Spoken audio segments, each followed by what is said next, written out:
Adapun latar belakang dalam penyusunan Citizen Project ini yang mana perguruan tinggi merupakan institusi yang seharusnya menjunjung tinggi nilai integritas intelektual dan nilai-nilai kejujuran.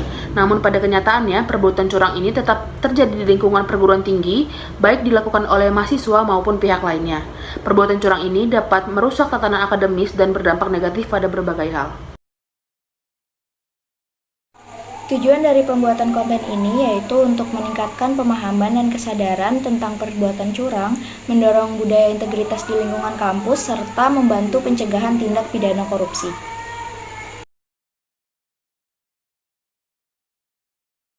Kamu berapa, Cek? Kalah aku. Aku Q8, aku menang. Aku Q. Bos. Bayu menang. Ambil Bayu. Yes, main bisa. Loh, kurang ini uang ini. Wah, ada yang curang. Loh, kalau menurutmu curang itu apa, Cek? Nah, jadi kecurangan itu menurutku sesuatu yang melanggar tentang prinsip-prinsip moral, bisa juga melanggar etika. Tapi yang sedang terjadi di sini, kecurangan itu melanggar aturan yang ada. Makanya kamu dapat uangnya cuma segitu. Tapi kira-kira di dunia kampus ada yang curang juga nggak ya? Gimana kampus? Kalau menurutku ada sih, tapi kalau di dunia kampus paling kayak ini, kalau UTS, UAS itu mencontek itu termasuk kecurangan. Benar Tapi juga. kayaknya ada sih kecurangan yang lain di kampus. Gimana kalau kita tanya langsung ke Sivitas Akademia yang ada di kampus? Hari ini juga. Enggak dong. Oke, berarti Besok besok aja. kita. Ya, Oke, gas. berangkat. Baik, Assalamualaikum warahmatullahi wabarakatuh. Sebelumnya perkenalkan saya Tika Salsabila dari mata kuliah KWNB, Pak. Jadi saya di sini ingin mewawancari Bapak terkait perbuatan curang dalam upaya peningkatan integritas sivitas akademik ITK melalui pendidikan di perguruan tinggi. Baik, Pak, untuk pertanyaan pertamanya, bagaimana peran Bapak dalam meningkatkan kesadaran dan pemahaman mahasiswa tentang konsekuensi dari perbuatan curang dalam lingkungan akademik dan kehidupan sehari-hari? Beberapa hal mungkin yang bisa dilakukan sebagai pendidik kaitannya dengan mereduksi potensi tindakan curang itu bisa disampaikan pada saat perkuliahan. Jadi nanti sambil disinggung pada saat masuk kuliah, kemudian disampaikan di awal ataupun pada saat menutup perkuliahan. Terus kemudian juga bisa disampaikan pada saat bimbingan. Jadi pada saat bimbingan mengerjakan tugas akhir, mengerjakan kerja praktik itu juga bisa disampaikan di sini. Baik, Pak, terima kasih atas jawabannya. Untuk pertanyaan selanjutnya, bagaimana Bapak sebagai dosen dalam mempersiapkan mahasiswa untuk menghadapi tantangan etika dan integritas di dunia kerja sehingga menjadi pelaku yang jujur dan bertanggung jawab? Kegiatan itu bisa dilatih sejak awal ya. Jadi sejak mahasiswa masuk kuliah harus dibiasakan supaya berbuat jujur. Artinya tidak melakukan kecurangan-kecurangan kaitannya dengan akademik, misalnya tidak titip absen, terus kemudian tidak melakukan plagiasi, baik itu di dalam mengerjakan tugas, laporan hingga tugas akhir. Jadi harus dibiasakan sejak mulai masuk kuliah sampai mahasiswa lulus. Baik, Pak. Baik, Assalamualaikum warahmatullahi wabarakatuh. Sebelumnya perkenalkan, saya Muhammad Saiful Umara dengan NIM 03211064 selaku mahasiswa mata kuliah Kewarganegaraan kelas B. Di sini saya dengan Bapak siapa, Pak? Boleh perkenalan? Zainal. Pak Zainal. Untuk selanjutnya, pertanyaannya, apa langkah nyata yang dapat diambil oleh seluruh komponen kampus untuk mendorong budaya integritas yang kuat? Langkah nyata kampus, kami menerapkan sistem ini Mas, core value ASN, yaitu berakhlak, di mana di dalam berakhlak itu kami menjunjung tinggi mekanisme pertama kejujuran, terus berorientasi juga, serta memberikan memberikan tetap informasi yang terbaik, yang adil juga. Maka dari itu dari kampus sendiri pun tidak boleh melanggar terkait mekanisme berakhlak tersebut.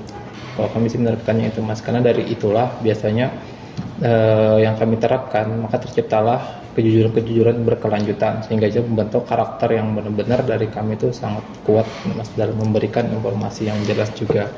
banyak juga studi kasus juga yang kami terima, yang hal-hal negatif yang kami terima itu tidak kami telan bulat-bulat kayak gitu, karena dari core value itu juga itu menjadikan acuan utama kami untuk mencari tahu informasinya dengan jelas terlebih dahulu juga Mas. Akhirnya ya semakin berjalannya waktu dalam proses itu juga maka kami akan memberikan sebuah pelayanan yang sangat baik yang kami terapkan di WLT Mas. Mungkin itu sih. Itu saja Pak. Oke. Baik Pak, terima kasih atas jawabannya. Kurang lebih mendengarkan Pak. Assalamualaikum warahmatullahi wabarakatuh. Perkenalkan, nama saya Maulana Iqbal. Jadi saya di sini bersama dengan Kak Guntur, mesin 20. Nah, jadi di sini saya akan mewawancarai pertanyaan nomor 4, yaitu apa strategi yang menurut Kakak efektif dalam meningkatkan reputasi perguruan tinggi dalam hal integritas akademik sehingga dapat mencegah dan mengurangi perbuatan curang di lingkup kampus. Sebelumnya saya izin menjawab. Alasan utama untuk meningkatkan integritas terbaik untuk kampus adalah meningkatkan kesadaran dari mahasiswa-mahasiswa tersebut.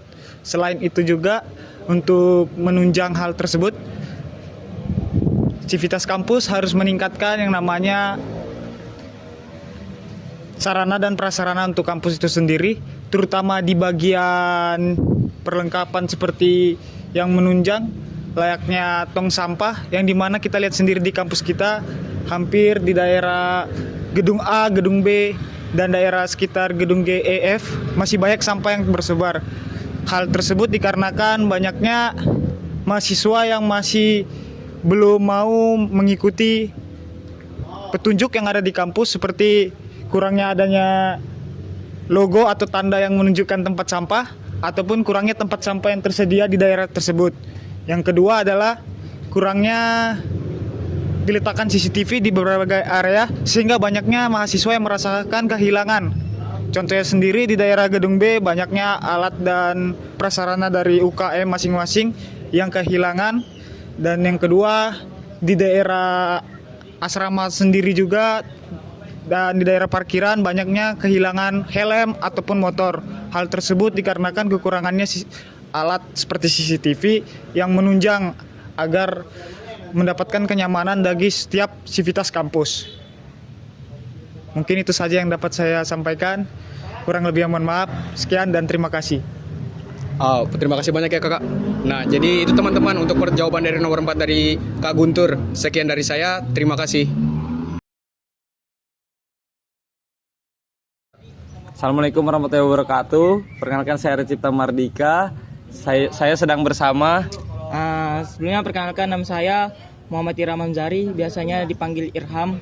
Saya akan menanyakan wawancara poin kelima. Langsung saja ke pertanyaan, yaitu bagaimana Anda melihat peran kampus dalam membantu pencegahan perbuatan curang seperti tindak pidana korupsi di masyarakat, dan bagaimana Anda dapat berperan aktif dalam hal tersebut sebagai mahasiswa?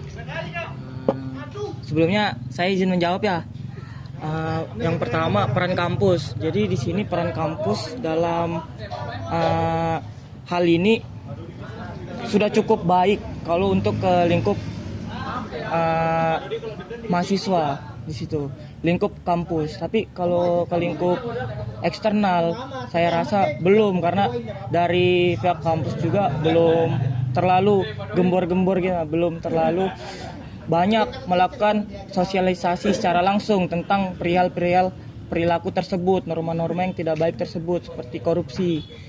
Dan korupsi itu di lingkungan masyarakat kita itu cukup dibilang lumrah lah untuk hal-hal skala kecil seperti itu. Kalau saya sebagai mahasiswa, perannya jadi kita di kampus sudah diwadahi banyak wadah untuk kita bisa menjadi social control di lingkungan masyarakat. Contohnya ini, untuk bagaimana menjaga norma-norma kita.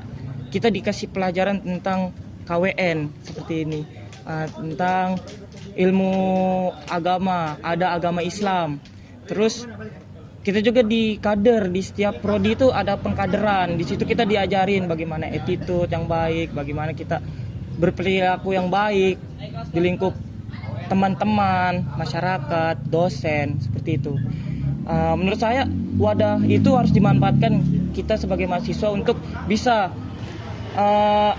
memutus norma-norma yang tidak baik di masyarakat tersebut.